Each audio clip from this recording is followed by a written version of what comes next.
A TSF prossegue então a série de entrevistas aos candidatos à presidência do Benfica, eleições agendadas para 25 de outubro. O entrevistado desta vez é então Martim Maier, que lidera a lista que se apresenta sob o lema Benfica no sangue. E isto certamente tem a ver com ligações familiares. Agradecemos a sua presença na TSF. Boa tarde, bem-vindo. Já tinha dito que se fosse presidente do Benfica, que há uns meses, Bruno Lage não teria começado a época. Entretanto, o presidente do Benfica decidiu mesmo trocar de treinador, contratando José Mourinho, já com a temporada em andamento. O Rui Costa escolheu bem. Boa tarde, Mário. É uma honra e um prazer estar aqui, poder falar também com todos os sócios e adeptos do Benfica. Por isso, desde já, muito obrigado pelo convite. Todos nós temos o Benfica no sangue, seja quando o herdamos, seja quando escolhemos, porque é um sentimento, mais do que tudo, como diz o meu mandatário António Simões. O Benfica é um sentimento e por isso eu diria que o nosso slogan Benfica no sangue é muito para lá daquilo que é as nossas raízes familiares. Relativamente ao que diz, eu acho que muitas vezes tem faltado antecipação.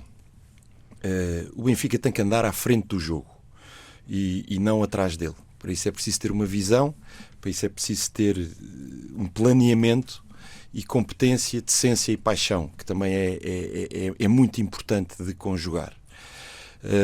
Relativamente a esta escolha, há duas questões que são absolutamente críticas. Uma, primeiro do que tudo, é ganhar os 7 jogos que faltavam até às eleições. Agora faltam, como sabemos, 6, e isso tem que ser prioritário. Eu não compreendo que, por razões eleitoralistas, possa haver candidatos à presidência do clube do nosso coração que queiram limitar as escolhas do presidente do Benfica. Porque ele tem mandato para, até ao último dia, tomar escolhas que sejam o melhor para o Benfica. Um treinador é uma questão crítica e, portanto, eu não compreendo que se possam pôr condições ou que se possam pôr restrições, no fundo, a apostar numa desgraça do clube. Eu sou totalmente contra isso. Nunca ninguém me ouviu falar mal do Benfica. Há coisas às quais se tem que apontar o dedo, com elevação, sem pessoalização, e é sempre assim que eu vou falar do Benfica. A escolha de José Mourinho é, obviamente, uma boa escolha. É uma boa escolha por aquilo que ele representa, pela forma como comunica. Tem faltado muito isto ao Benfica, uma boa comunicação, por aquilo que é o seu histórico enquanto treinador, que nos permite pensar que essa senda de vitórias que ele ainda hoje representa irá materializar-se no Benfica. Eu, pessoalmente, estou satisfeito com a escolha. Falta ver a performance, obviamente. É crítico para se ter uma opinião, e por isso acho que foi uma boa escolha. Há outra vertente do tema onde tem de haver responsabilidade. Eu já disse ao Rui Costa, na última Assembleia Geral, que lhe pedia que não comprometesse o futuro do Benfica. Isso passa também por decisões que têm impacto financeiro, porque quer nós liguemos a isso, quer liguemos menos, o futebol e a situação financeira do clube andam sempre de braços dados. E por isso era necessário, obviamente, acautelar que não se compromete o futuro, não se compromete propostas que outros candidatos que venham a ganhar as eleições têm para o futuro do Benfica. Nesse campo, eu diria que a situação encontrada acaba por ser o mínimo exigível. Até ao fim da época existe um vínculo, e, portanto, existe a opção de, na época seguinte, poder ou não manter o José Mourinho. Note-se que há aqui timings certos com os da Seleção Nacional de Portugal que devem ter em consideração também a vontade de José Mourinho continuar ou não na época seguinte. Portanto, isto também poderá acarretar riscos para o Benfica, e quem olha para o futuro do Benfica tem sempre que ter isto em consideração. É o que eu faço, tenho também esse risco em consideração. Mas acho que foi uma boa escolha, acho que é uma escolha competente, acho que a forma como José Mourinho trabalha com o Mário Branco, faz de José Mourinho ainda mais forte do ponto de vista das probabilidades que tem de trazer o sucesso de vitórias que se pretende. Do ponto de vista comunicacional, gostei muito da entrada. Acho que foi uma entrada que mostrou respeito, mostrou compromisso, paixão, responsabilidade. A grandeza do Benfica assim obriga. Mourinho conhece bem o Benfica. Tenho a certeza que o respeito aos associados irá estar sempre presente na cabeça dele. Também sabemos que ele tem um feitio muito próprio. Já disse uma outra coisa onde não me revejo tanto. Como por exemplo? Como por exemplo que não está no Benfica a custo zero, está em negativos. Para quê trazer uma mensagem dessas? Qual é que é a vantagem que isso traz? É uma justificação de uma decisão futura? Porque é que ele quer que os sócios do Benfica ouçam isso agora? Eu não consigo compreender.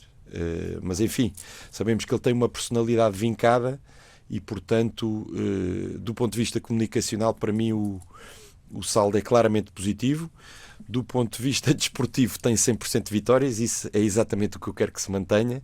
E, portanto, força José Mourinho, para a frente é que é o caminho. Mas é um nome ou um perfil que se enquadra naquilo que tem pensado, caso seja eleito presidente do Sport Lisboa e Benfica, para o tipo de treinador que quer à frente do projeto? Sim, porque, enfim, a sua competência é conhecida e, como digo, mantendo-se a senda de vitórias que vem no seu currículo, eu penso que é um treinador que serve bem ao Benfica. Agora vejamos o seguinte: a minha abordagem ao tema, mais uma vez, ao contrário de outros candidatos que espalham rumores, criam instabilidade, trazem uma quantidade de complicações para o clube, apresentando-se em bancadas em Inglaterra e fazendo de notícias que não são notícia, rumores que desestabilizam o Benfica. A minha abordagem ao Benfica é muito mais séria do que isso. Aí sim, Mário, talvez a responsabilidade do nome que transporto possa ter a sua cota-parte de peso. Borges Coutinho. E o Benfica... Não, acho que todos os Benficas sabem, mas pronto, mas só para lembrar. É Borges Coutinho quem se está a referir. Certíssimo. O meu avô Eduardo Borges Coutinho. 8 anos de mandato, o último incompleto, 7 campeonatos nacionais. Essa é a bitola do Benfica, sem dúvida nenhuma. Isso é o que eu acho que tem que ser regra no Benfica.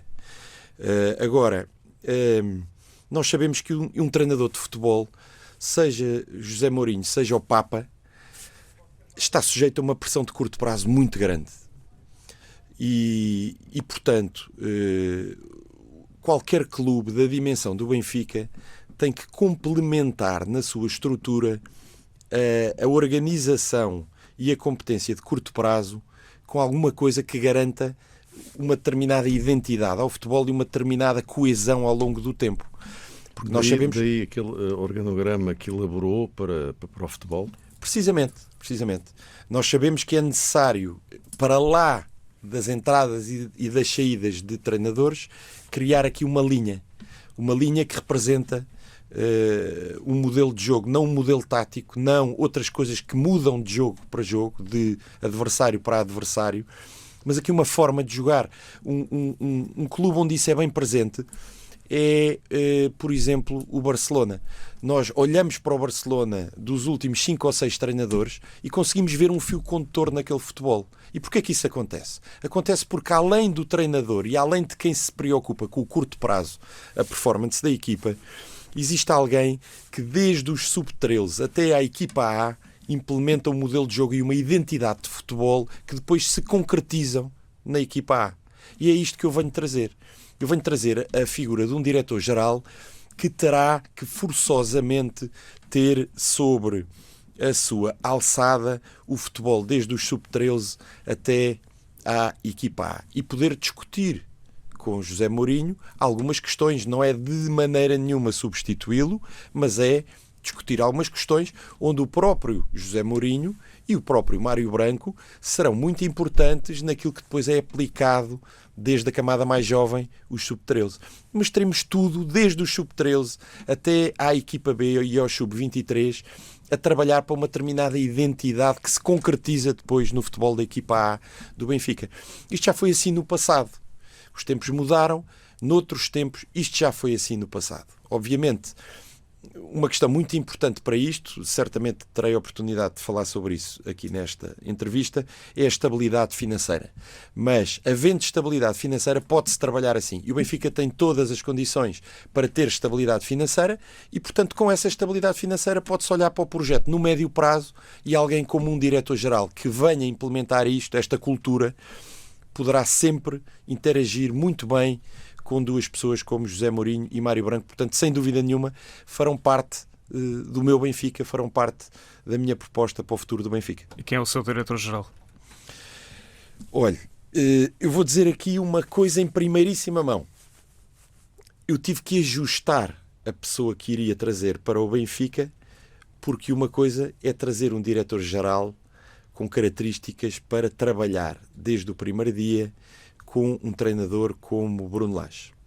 Outra coisa é trazer um diretor-geral para trabalhar com alguém como José Mourinho. E nós sabemos que são personalidades muito distintas, são personalidades com características de interação diferentes. E, portanto, aqui poderei revelar mais à frente, não seria bonito revelá-lo durante o período eleitoral, mas poderei revelar mais à frente quem é que era a pessoa que eu iria trazer, com quem tinha acordo, e, enfim, como isto é algo muito recente, tenho o envolvimento dessa pessoa a trabalhar estreitamente comigo desde que me candidatei e, portanto, tenho neste momento duas pessoas muito boas para encaixar com esta nova estrutura liderada por José Mourinho enquanto treinador da equipa. Mais à frente irei revelar quem é essa pessoa. Aliás, faço questão de vir a revelar tudo e dar a perceber aos sócios que, de facto, a minha preocupação é ganhar as eleições, porque sei que sou a melhor alternativa para o Benfica, mas a minha preocupação não é de todo só ganhar as eleições. A minha agenda é o Benfica, ao contrário de outros candidatos. E, portanto, estabilidade e ajuste da minha proposta para o Benfica à realidade do Benfica sobrepõe-se a argumentos eleitoralistas. Não contem comigo para isso. Eu sou livre, a minha equipa é muito competente e fresca, não tem amarras ao passado, portanto eu sou livre de escolher e será sempre esta a minha posição. Mas esse diretor-geral é alguém que está a trabalhar neste momento? É alguém que vem de fora do futebol português? Explique-nos só qual o perfil. Tal qual como o diretor-geral que eu tinha pensado, alguém que já foi campeão europeu, digamos, laureado do futebol europeu, portanto, com uma personalidade demasiado vincada para poder trabalhar com José Mourinho, será, tal qual como quem eu irei trazer, alguém que venha de fora. E isso tem a sua razão de ser. É que os sócios têm que perceber que, tal qual como acontece nas empresas e como acontece na nossa própria casa, quando existem interações que duram há muito tempo, as estruturas criam vícios. Pode ser sem maldade, eu não estou a apontar o nome a ninguém, mas as estruturas criam vícios. E nada como haver alguém que não tenha relacionamento com rigorosamente ninguém para olhar para os vícios que uma determinada estrutura tem e romper com isso. O Benfica tem 25 anos de uma estrutura a funcionar, onde não houve ruptura.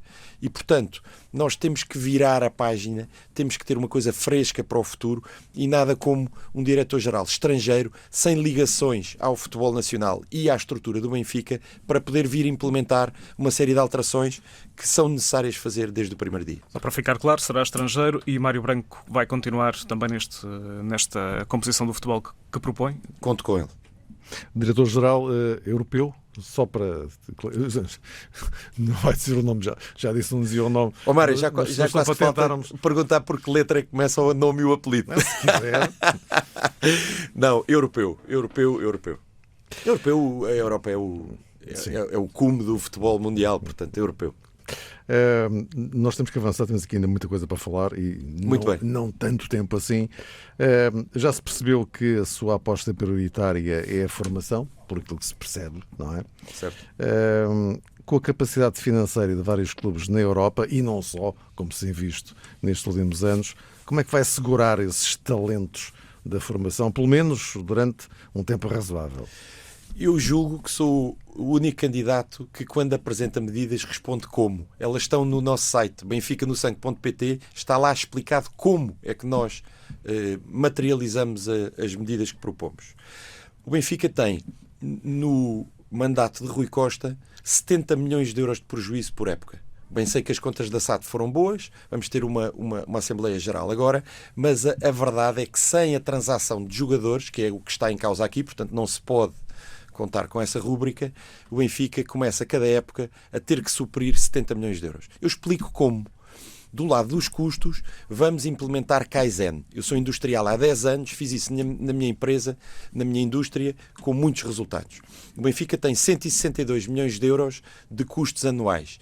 E do lado dos custos, com um processo mais eficiente, sem despedir ninguém, é possível motivar todos os nossos colaboradores e, ao mesmo tempo, conseguir uma redução de custos na ordem dos 30 milhões de euros. Além disso, Benfica Global, outra das minhas propostas. O Benfica tem mais de 20 milhões de adeptos. Nós vamos começar por abrir uma operação em Moçambique, onde vamos criar uma fan zone de transmissão dos jogos do Benfica em parceria com empresas de primeira grandeza do país. Vamos lançar o cartão de sócio Benfica Moçambique, algo que terá de cota mensal entre 1 e 2 dólares. E teremos o apoio de sponsors, também empresas presentes na zona, e com isso, uma vez que não temos tempo de eu explicar tudo, contamos que a partir do segundo ano, quer em Maputo, quer em Luanda, existam estes fan park de transmissão dos jogos do Benfica e que seja uma operação que entregará ao Benfica limpinho, todos os anos, 15 milhões de euros de cada um destes países. Portanto, daí virão mais 30. Ora, está praticamente suprido. Com o meu projeto para o estádio, não sei se terei a oportunidade de falar à frente, sim, mas o exercício financeiro do meu estádio é aumentar 15 mil lugares com uma amortização a 10 anos, 100% financiável, sem mexer no orçamento do Benfica e conseguindo, com isso, libertar receitas desde o primeiro ano que rondarão os 15 milhões de euros já após a amortização do investimento inicial. Portanto, passamos para positivo e com isso conseguimos reter talento. É daqui que vem a diferente política desportiva que o equilíbrio financeiro traz. Portanto, não precisamos de vender João Neves porque dentro de 15 dias não teríamos dinheiro em tesouraria. Pelo contrário, podemos levar João Neves até ao momento ótimo de que, se tiver que efetivamente ser vendido, e eu admito que nos primeiros anos isto seja um caminho que tem que acontecer, não admito que isto tenha que ser feito para sempre. O Benfica pode se transformar num clube comprador de jogadores. Durante estes primeiros anos certamente terá que continuar a ser vendedor, mas de outra forma, e portanto reter talento até muito mais tarde, ter esta identidade na equipa principal que fará a maior diferença no sucesso desportivo e também no futebol praticado, ter os benfiquistas com orgulho do futebol que o Benfica pratica. Desse ponto de vista, fazem falta no plantel referências. O nome de Bernardo Silva, que já foi falado, em particular pelo candidato João Noronha Lopes, o regresso de Bernardo Silva ao Benfica é algo que, na sua opinião, faz sentido neste momento ou no futuro próximo, para que no plantel existam as tais referências de jogadores formados no clube? Tiago, eu sou estanque neste tema. O meu plantel é o plantel do Benfica atual. O meu treinador é o treinador do Benfica atual. Eu sou um estabilizador do Benfica, mesmo que tenha 0% de votos. Portanto, eu não toco em matérias que desestabilizem o clube. O Benfica, para mim, não é desestabilizável por razões eleitorais. E, portanto, deixo reserva sobre isso. Quando mencionei que não contaria com Bruno Lage nesta época, é porque pragmaticamente os resultados obtidos não são satisfatórios e a pergunta foi posta à condição. E a condição era se eu fosse presidente à data do início da época, porque eu acho que o Benfica anda sempre a correr atrás do prejuízo. E isso não pode acontecer. Um presidente tem que liderar, tem que perceber o que é que vai acontecer no futuro e antecipar isso, ter essa visão. E por isso foi nesse contexto que eu referi sobre Bruno Lage. Aliás, também referi que talvez pudesse não chegar às eleições, cá está, materializou-se. Mas eu não gosto de causar instabilidade no Benfica e peço desculpa responder assim, mas não o vou fazer. Voltamos ao dinheiro. Centralização de direitos televisivos, um assunto que, pelos vistos, não é nada consensual dentro do Benfica. O Martim Meier falou na possibilidade de realizar uma espécie de um leilão entre as operadoras para a aquisição dos jogos do Benfica na Luz nestas 2 temporadas até 28, não é? Porque depois aí, enfim, pelo que está definido, entra em função a centralização. Também dessa questão em si já iremos falar, mas eu gostava de perceber esta espécie de leilão que pretendia fazer com as operadoras. Como é que isto se processava? Eu entendo que o Benfica e os interesses do Benfica estão a ser muito maltratados. Em primeiro lugar, porque tem que haver uma correspondência entre o valor que o Benfica tem criado em 121 anos de história, a massa associativa que o Benfica tem, a profundidade social e cultural que o Benfica é em Portugal e as receitas de transmissão dos jogos do Benfica. Tem que haver essa correspondência. É daí que vem o peso do Benfica. E, portanto, sempre que isso não seja respeitado, estão a ir ao mais profundo daquilo que é o Benfica.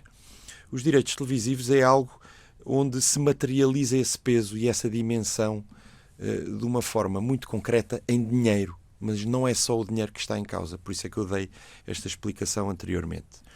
E o que eu entendo é que a forma como os direitos televisivos têm sido geridos dá aso a que haja transferência deste peso para fora do Benfica.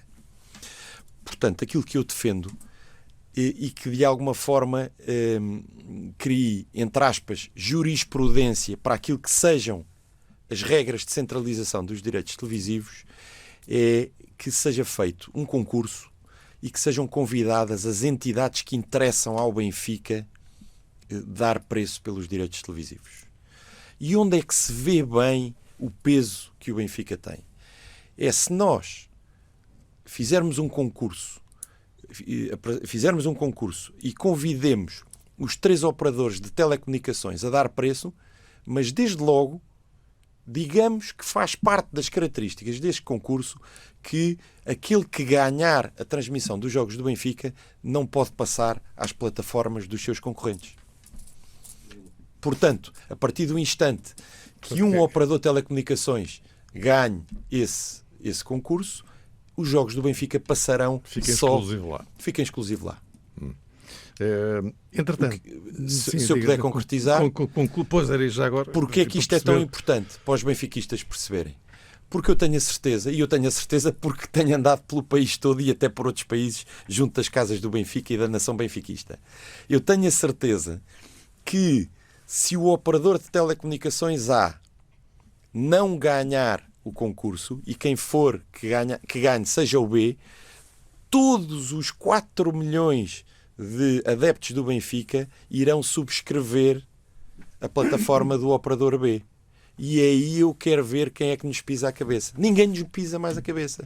Porque fica definido o peso também económico que a nação benfiquista representa. Só tenho uma dúvida. Acha que as operadoras iam alinhar num tipo de leilão desses? Eu acho que sim. Ok. Mais objetivo não posso ser. Okay. Isto, na verdade, era o que acontecia até agora, quando cada uma delas fazia a proposta pelos direitos. Não com esta característica. Não com esta característica. Como nós sabemos, é a nós que tem os direitos televisivos do Benfica, mas depois pode repassá-la às outras operadoras. Sim, e, portanto, esvazia o peso do Benfica. É exatamente isso que é preciso reverter. Entretanto, a atual administração diz que tem em posse 2 propostas, qualquer uma delas melhor que a atual, para os direitos televisivos das próximas 2 épocas, justamente. Sabe que propostas são estas ou ainda assim acha que o leilão era preferível?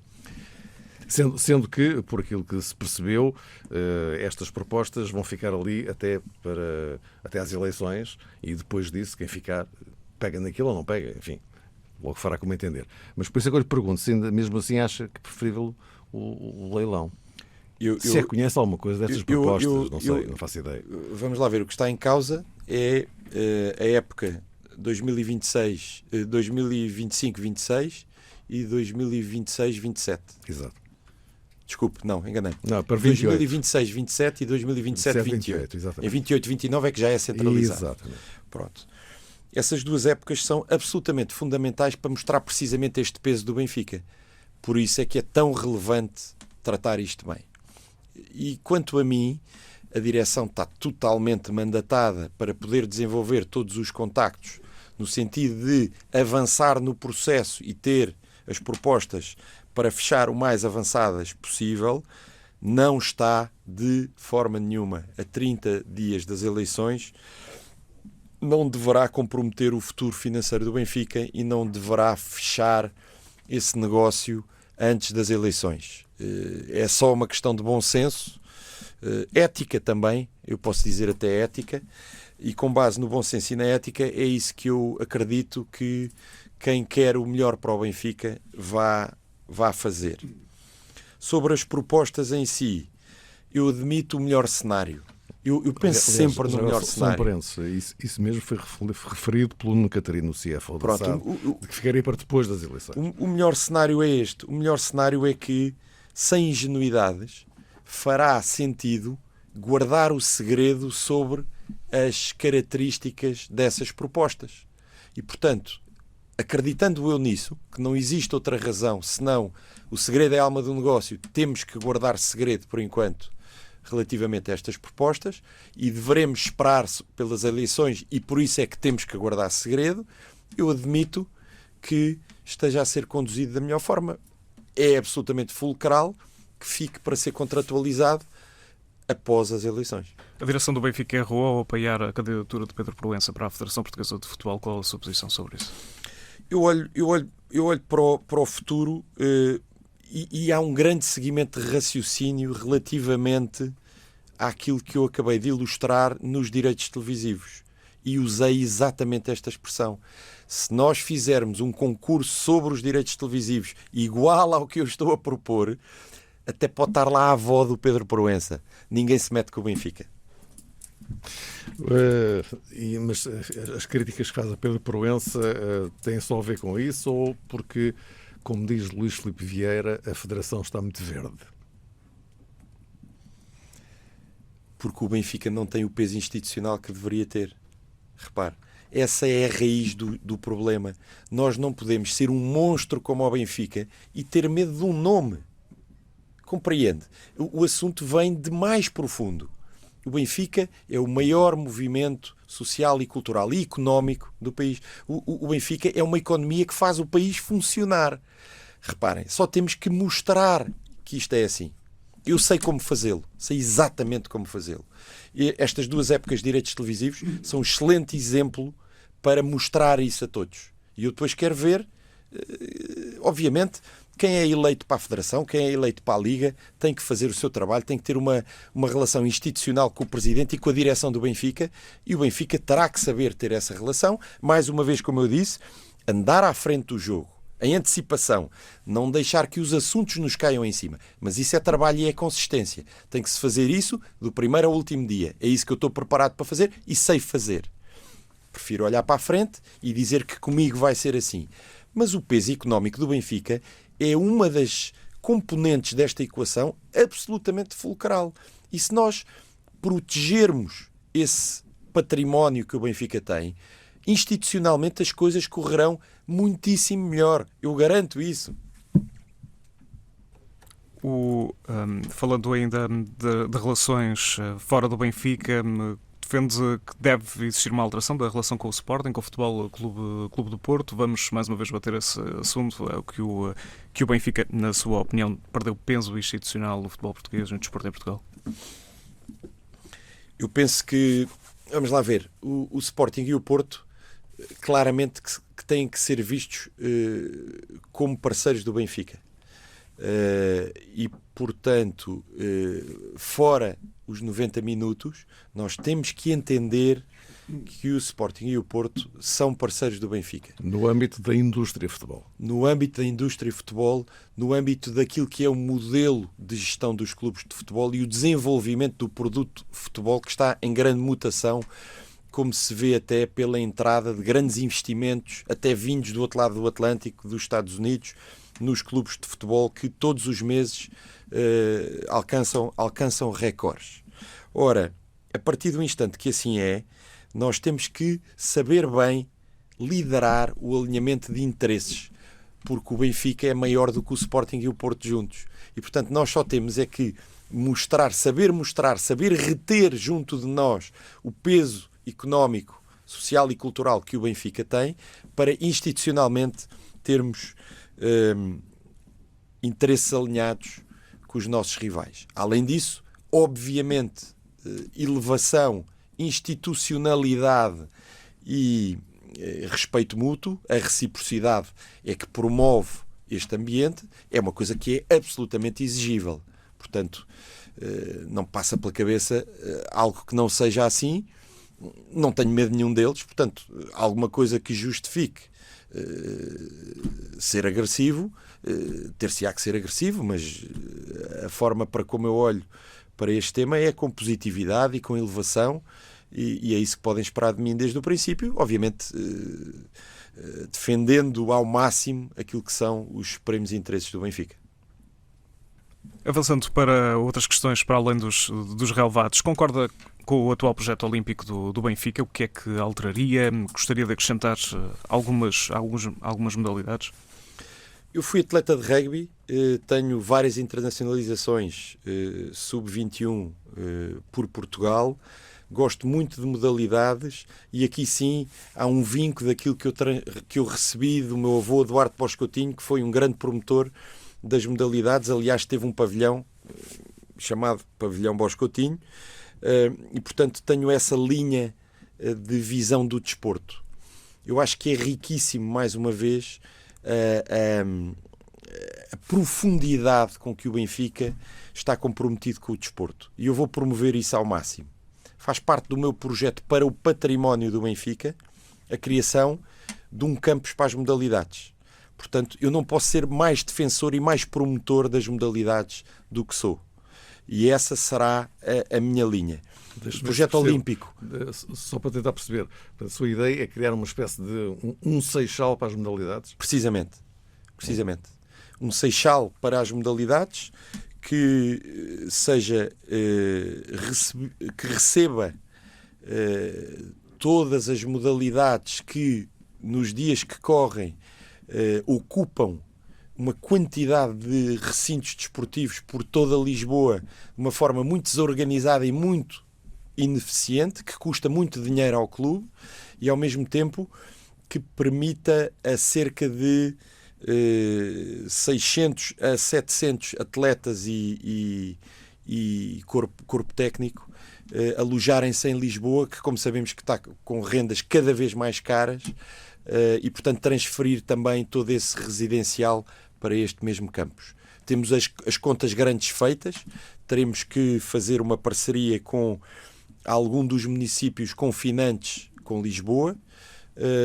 Sei que precisamos de cerca de 25 hectares planos e sei que teremos hipótese de fazer investimentos, se o fizermos sozinho, fazermos investimento na casa dos 60 a 70 milhões de euros, que permitem, sem dúvida nenhuma, fazer a primeira fase deste campus das modalidades do Benfica e que, para além do racional económico, trará uma componente qualitativa muitíssimo interessante, porque nós sabemos que há disparidade de condições, há equipas e plantéis que têm bons locais que o Benfica aluga, outros que nem tanto, que até é o próprio Benfica que tem que fazer investimento em cima da renda que paga, e, portanto, tudo isto é complexo, tudo isto é ineficiente, tudo isto não traz nem a visibilidade, nem a identidade do Benfica, e um campus das modalidades não só resolve a componente económica e financeira, como traz aqui um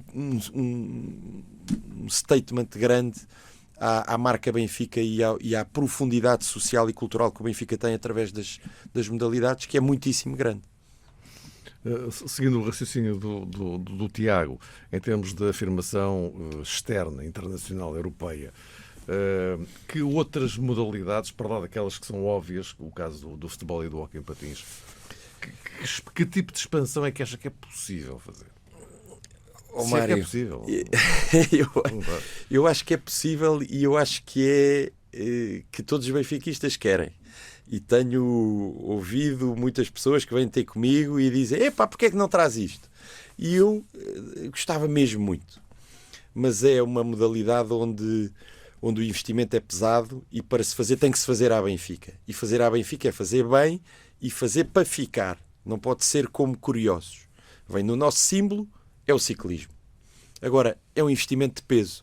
Nós não podemos olhar para um clube que tem um déficit de 70 milhões de euros. Nós não podemos olhar para um orçamento de modalidades que é hoje em dia de 37 milhões de euros, quando temos 34 milhões de euros de receita de cotas dos sócios, e querer começar por incrementar as modalidades. As primeiras coisas primeiro. Temos que pôr ordem na casa. Temos que pôr as coisas a funcionar e logo a seguir olhar para aquilo que é a identidade do Benfica. E parece-me a mim, sujeito obviamente ainda a estudo, a muito mais estudo. Eu não sou todo especialista, não fiz nenhum contacto dentro da questão ciclismo do Benfica. Limitei-me a ouvir, e eu próprio, quando olho para o símbolo do Benfica, vejo e ouvi de muitos sócios com quem conversei por todo o país, essa vontade, ter isso como um ideal que faz parte do Benfica. E, portanto, estou atento a isso. Agora que me faz a pergunta, seria algo que eu via com bons olhos, mas tem que primeiro pôr-se ordem na casa, tem que haver, sem dúvida nenhuma, equilíbrio financeiro também nas modalidades, e o caminho é aquele que eu referi. Todos os candidatos que por aqui têm passado têm falado da questão da equipa feminina de futebol, e este é um momento decisivo. Na sua opinião, a equipa feminina do Benfica deve tentar apanhar o comboio das equipas que investem mais neste momento na Europa, deve tentar nos próximos anos tornar-se também campeã europeia? Faz sentido um investimento desse género? Deve, e é mais do que deve. Tem que. Também aí é necessário fazer investimento em infraestrutura, e é preciso perceber que eu já falei diretamente com várias pessoas que estiveram envolvidas, seja na Federação relativamente ao futebol feminino, seja no próprio Benfica, e é preciso perceber o seguinte: não é uma aposta que, pelos números que estão em causa, seja muito relevante para o orçamento do Benfica. Mas obviamente tem que fazer sentido, e mais uma vez temos que partir de uma situação onde existe equilíbrio financeiro, que neste momento, sem a venda de jogadores, não existe. Mas, do ponto de vista de infraestrutura, sabendo nós que o Seixal está a necessitar de renovação e de alguma expansão, e sabendo nós também que o futebol feminino tem que potenciar as assistências aos jogos que disputa, nós iremos fazer um segundo estádio principal no Seixal, que vai ser o Inferno da Luz do futebol feminino. Maior do que os que existem neste momento? Ou... Ligeiramente maior do que aquele que existe, que, como todos sabemos, tem demasiada intensividade na sua utilização e está-se a degradar a olhos vistos. Mas vamos ligar este estádio do futebol feminino a algo que eu pessoalmente gostaria muito de fazer. Nunca consegui fazer quando o Benfica lançou essas iniciativas, porque inscrevi-me, mas não fui selecionado, que é visitar o Seixal.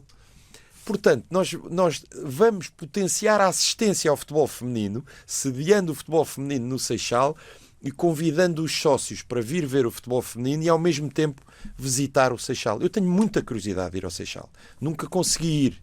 E eu sei que há muitos, milhões de simpatizantes que, para lá dos sócios, têm essa vontade. Além disso, há tantos sócios e simpatizantes que se queixam de não conseguir bilhete para os jogos. Então aí também sentem o Benfica, porque o Benfica também é isso. E, portanto, há que saber potenciar isso e ligar o futebol feminino ao Seixal. e às visitas que todos os benfiquistas gostariam de fazer ao Seixal, parece-me a mim uma coisa lógica e que eu vou fazer. Martim Maier, muito obrigado pela sua presença na TSF. Muito obrigado, Esgotámos o nosso tempo. Há mais coisas sobre as quais iremos falando daqui até às eleições. Vamos ter para isso, certamente.